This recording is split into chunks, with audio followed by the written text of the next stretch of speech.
National Inflation Association is projecting by the year 2015 the United States will experience an outbreak of hyperinflation that will cause the US dollar to lose nearly all of its purchasing power.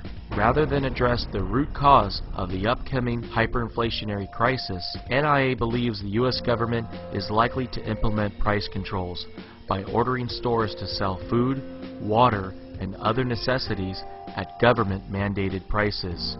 With many trillions of newly printed dollars chasing too few goods being sold at artificially low prices, Americans are going to be faced with the very realistic possibility of empty store shelves.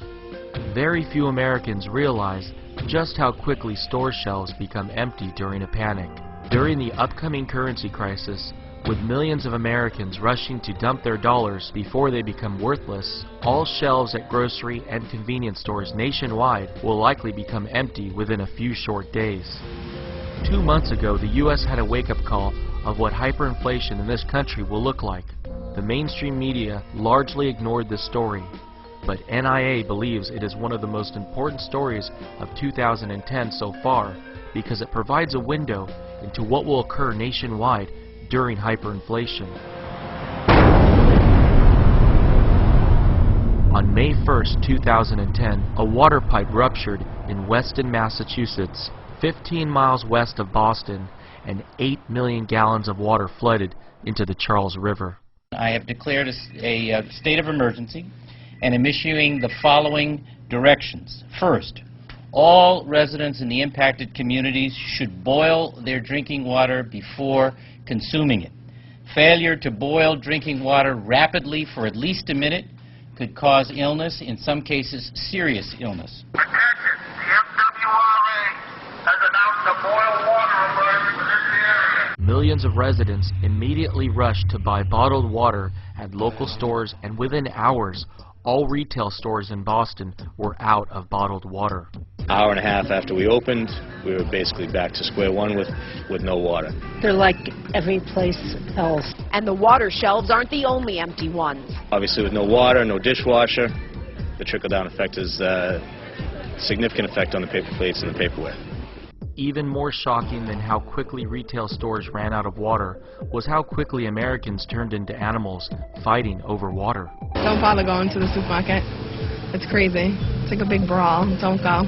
And they're fighting over it. Literally fighting over water. I just had to fight my way through the aisles because it's crazy in there. Everybody just started grabbing cases and cases. There's some more water in there. Mother of God.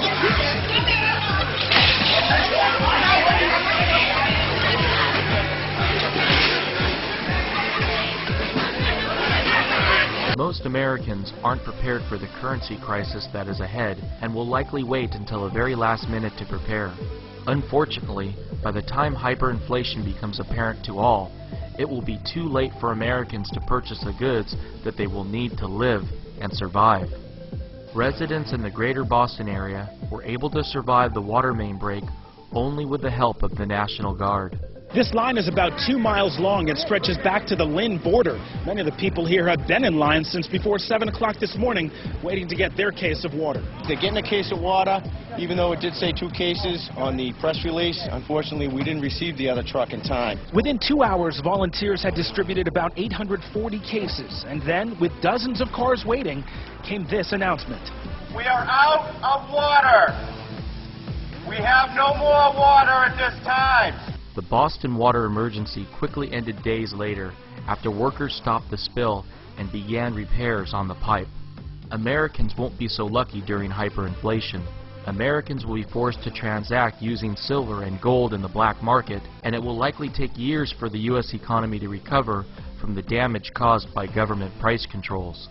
It is important for Americans to immediately purchase and store enough bottled water and non-perishable foods to last for at least 6 months during hyperinflation. Americans should also act now to plant their own garden so that the empty store shelves don't leave their families hungry. Seeds will likely become a very valuable commodity during hyperinflation. It will be just as important to have seeds as it will be to have silver and gold. Americans cannot rely on the government to save them during hyperinflation. There are already 40.2 million Americans on food stamps. When hyperinflation arrives, the government will effectively go bust. Food stamps won't buy anything, and there will be no National Guard supplying us with cases of bottled water. Remember, most of what you see in your local supermarket comes from hundreds or even thousands of miles away. If truckers demand wage increases and their employers can't afford them due to the rapidly rising fuel costs, widespread strikes in the logistics industry will prevent inventories from being replenished. The slightest disruption to our supply chain could cause a complete societal collapse. If you would like to prepare for and survive hyperinflation in the U.S., sign up immediately for the free NIA newsletter at inflation.us. You will receive weekly articles from NIA with the facts and truth about the U.S. economy and inflation. Becoming educated is the most important first step all Americans need to make in order to survive hyperinflation.